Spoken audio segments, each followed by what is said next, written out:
Kita jumpa lagi bersama saya, Tata Setiawan. Kita mencoba mengurai riwayat tanah.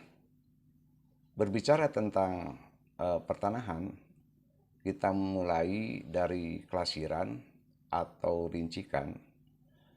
Untuk pertama kali 5 tahun setelah diproklamirkan kemerdekaan Republik Indonesia pada tanggal 17 Agustus 1945, tepatnya pada tahun 1950, Menteri Keuangan Republik Indonesia melalui Direktorat Jenderal Pajak yang dilaksanakan oleh Kantor Dinas Luar atau KDL Kabupaten Kota di seluruh wilayah tanah air Indonesia melaksanakan kelasiran atau rincikan. Kegiatannya adalah pendataan tanah dan pemilik tanah secara langsung, baik kepada subjek maupun kepada objeknya, yang disaksikan oleh para pemilik tanah yang berbatasan dan diketahui oleh RT dan RW serta dari unsur pemerintahan desa. Hasil daripada kelasiran ini berupa peta desa, buku tanah, dan DHKP, daftar himpunan kena pajak. Yang kemudian ketiga-tiganya, peta desa, buku tanah, dan DHKP diserahkan kepada desa untuk dijadikan pedoman bagi pelayanan administrasi pertanahan kepada masyarakat. Pemirsa, pada tahun 1960 diundangkan Undang-Undang Pokok Agraria Nomor 5 tahun 1960 tanggal 24 September tahun 1960 tentang peraturan dasar pokok-pokok agraria yang kemudian dilengkapi dengan peraturan pemerintah nomor 10 tahun 1960 tentang pendaftaran tanah. Pemirsa, pada buku tanah tercatat nama pemilik dan nomor OHIR. Kemudian persil yang menunjukkan letak dan kelas tanah, juga tercatat jenis tanah dan luas tanah. Kemudian di dalam peta hanya terlihat persil dan luas tanah. Ini sebagai dasar untuk pelayanan administrasi pertanahan. Sedangkan di kantor pertanahan itu hanya menerima pendaftaran tanah bagi tanah-tanah yang belum bersertifikat.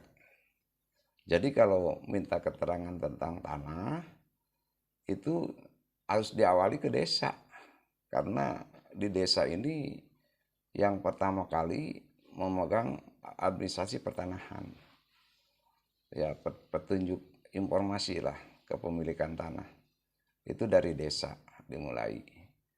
Kadangkala pernah terjadi atau pernah saya temukan itu entah bagaimana prosesnya, ada sertifikatnya diterbitkan oleh kantor pertanahan, namun isi daripada sertifikat itu tidak sama dengan yang tercatat dalam buku tanah.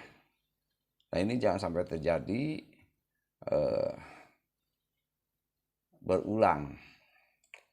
Kemudian kewenangan mengenai status tanah. Itu tanah negara dengan tanah bengkok atau tanah cari atau tanah kas desa atau tanah hak pakai desa atau juga disebut tanah masyarakat, ini kewenangannya berbeda dengan tanah negara. Kalau tanah negara untuk mendapatkan untuk dimohon itu melalui kantor pertanahan.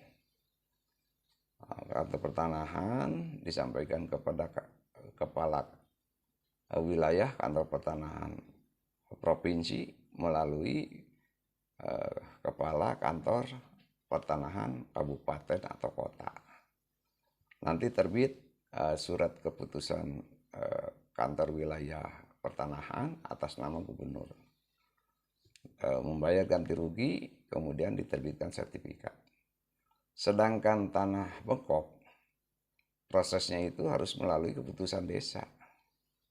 Keputusan desa ini adalah merupakan keputusan masyarakat yang dilaksanakan melalui musyawarah desa yang diselenggarakan atau dilaksanakan oleh lembaga musyawarah desa yang saat ini dikenal dengan Badan Permusyawaratan Desa. Nah, setelah itu disampaikan kepada gubernur melalui bupati. Bupati menurunkan tim untuk mengecek kebenaran daripada keputusan desa itu. Nah, diisi daripada keputusan desa ini ada dua. Yang pertama mengusulkan dan memohon persetujuan gubernur tentang pelepasan tanah hak pakai desa. Juga dijelaskan mengenai nomor KOHIR, PERSIR, gitu. Kemudian jenis tanah, kelas tanah, dan luas. Yang kedua, tanah penduduk yang akan dibebaskan untuk pengganti tanah hak pakai desa yang dilepas.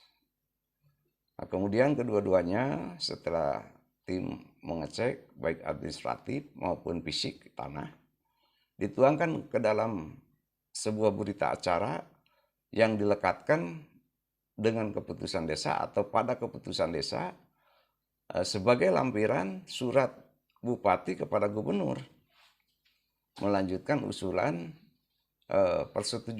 permohonan persetujuan dari desa.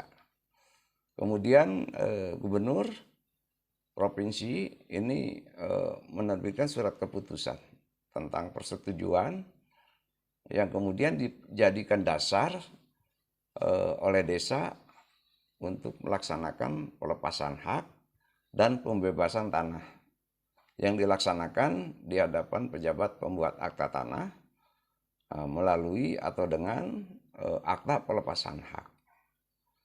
Nah, akta pelepasan hak ini kemudian disampaikan kepada gubernur melalui bupati sebagai laporan, dan yang kedua sebagai permohonan. Khususnya tanah yang dibebaskan itu perlu ditetapkan menjadi tanah hak pakai desa. Nah, setelah ada persetujuan penetapan tanah hak pakai desa dari gubernur, segera didaftarkan ke kantor pertanahan. Seharusnya, tapi fakta di lapangan sampai hari ini tidak terjadi demikian. Nah, itu perbedaan antara kewenangan antara tanah negara dengan tanah hak pakai desa. Kemudian ada keistimewaan bagi tanah hak pakai desa itu, yaitu harus ada tanah pengganti dengan ketentuan itu tanah harus lebih luas dari tanah yang dilepas. Yang kedua, tanah harus lebih subur dari tanah yang dilepas. Nah, itu mengenai pelepasan hak. Kemudian masalah lain di dalam pertanahan ini yang saya temukan selama ini, kalau Undang-Undang Pokok Agraria itu pendaftaran tanah itu harus dibuktikan dengan sertifikat atau segel. Yang dimaksud segel di sini tulisannya dilaksanakan sebelum tanggal 24 September tahun 60. Jadi bukan segelnya yang sebelum tahun 60 itu, bukan. Tapi penulisan yang isi segel itu kan peralihan hak ya dari pemilik kepada pembeli. Itu dengan disaksikan oleh kepala desa pada saat itu. Ini yang dimaksud segel. Jadi dengan demikian maka peralihan hak yang belum bersertifikat itu hanya satu kali bisa dilakukan karena undang-undang tadi, undang-undang pokok agraria. Untuk kedua kalinya itu harus didaftar dulu ke kantor pertanahan, baru bisa dibuatkan AJP.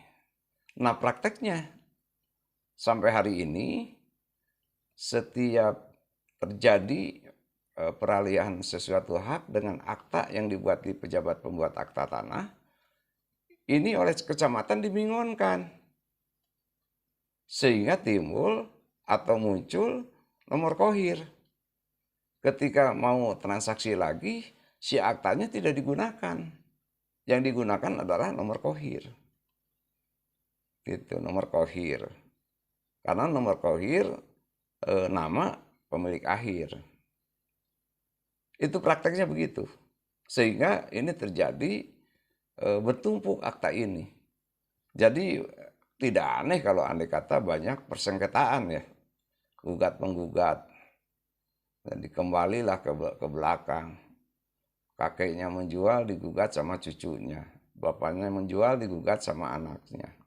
Dan seterusnya dan seterusnya. Nah ini jadi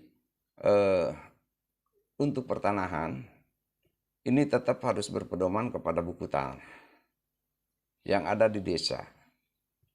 Buku tanah yang diterbitkan sebelum tahun 1985. Karena sejak tahun 1985 tidak ada lagi dinas instansi yang diberi kewenangan untuk menerbitkan peta desa dengan buku tanah. Nah, bagaimana sekarang bagi desa-desa yang berdiri setelah tahun 1985? Ya dapat dipastikan tidak memiliki buku tanah. Karena mengenai jangankan membuat buku tanah, menyalin saja pada saat itu tidak dibenarkan, tidak diperbolehkan.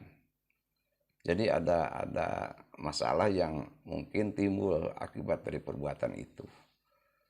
Nah itulah barangkali pemirsa untuk pengantar sementara, dan nanti pada episode berikutnya akan lebih detail lagi saya akan bahas. Terima kasih atas perhatiannya. Semoga bermanfaat.